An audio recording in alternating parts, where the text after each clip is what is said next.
So I'm back here at my tired landlord house flip, and it looks like we're headed over budget. Over budget on time and over budget on the dollars. So I just want to share with you some of the progress on this. I think the last time we were in this property, I did a video and there was no drywall, there was old windows, and it was all ripped out down to the studs.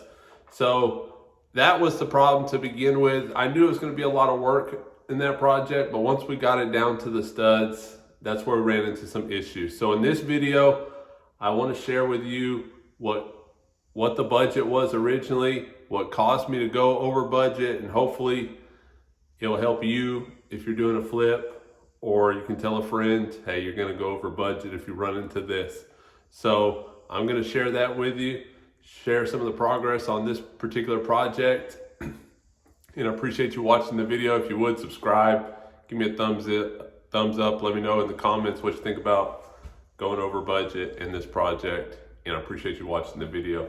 So on this project, I wasn't anticipating a full rewire and a full redo of the plumbing. And that's what we ended up with once we got into it. So we had paneling in here before. We ripped out all the paneling, and then we had to do a bunch of carpentry work on the wood was ate up. It was, it had termites or something in here at one time. So we had to redo a lot of the carpentry, a lot of the framing.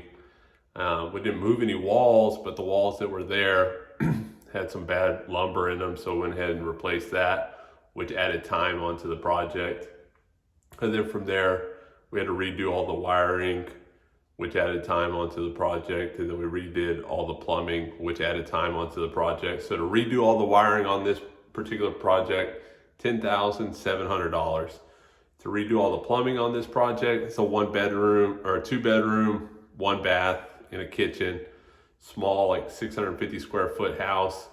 And so the plumbing on this one, to redo it, $4,700, which I didn't think was wild or crazy, but anyway, it was more time and more money than we had originally anticipated.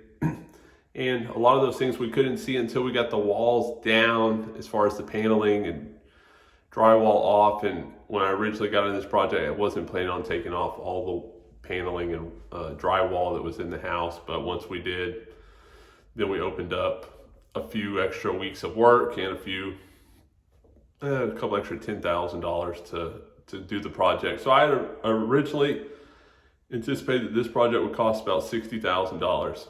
Right now I'm at $53,000, but I'll be over 60 before it's all done. So some of those surprises are what can pop up, and I wanted to share those, that that sort of thing does happen, and it's kind of in the budget. It's not like over budget equals complete loss, total failure.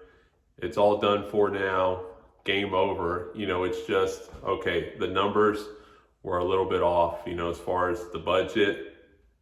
But once we're done, we'll be able to market it as the house has all new electrical, updated electrical, new wiring, new panel, new outlets, new fixtures, everything has all new plumbing. And so when a buyer, you're always thinking about your end buyer. So the end buyer on this particular project is going to be an Airbnb host or like a vacation home for themselves. So they're going to have low maintenance because they're not going to have any electrical issues. It's all going to be brand new, and their plumbing should be no issues there because it's all going to be brand new as well. And they're going to have all brand new. So when they're buying an older home like this one that was originally constructed, in the 60s, well, now they don't have to worry about, the electrical and the plumbing, and it's all brand new. So when we go to market it, we'll be able to put that in the marketing materials as well and go from there. It's got new windows, new drywall, new paint, because we had to rip down all the sheetrock and paneling that was in here before. So it's got all new paneling, or not paneling, but sheetrock, and we had to paint it all, so it's all brand new as well. Smells new, smells fresh, basically a brand new home. So that'll help us on the back end.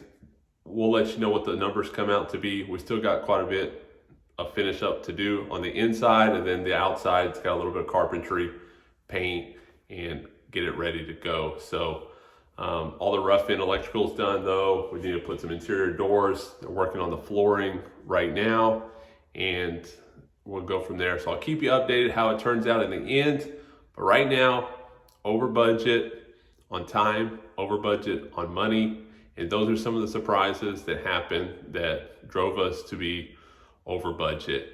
Appreciate you watching the video. If you would, subscribe. Let me know what you think about the video. If you've ever done a flip and gone over budget, maybe you've gone under budget, or maybe you spent more money than you thought, but you sold it for more money than you thought. Anyway, share your situation or share what you think about my situation, and I appreciate you watching the video. See you on the next one.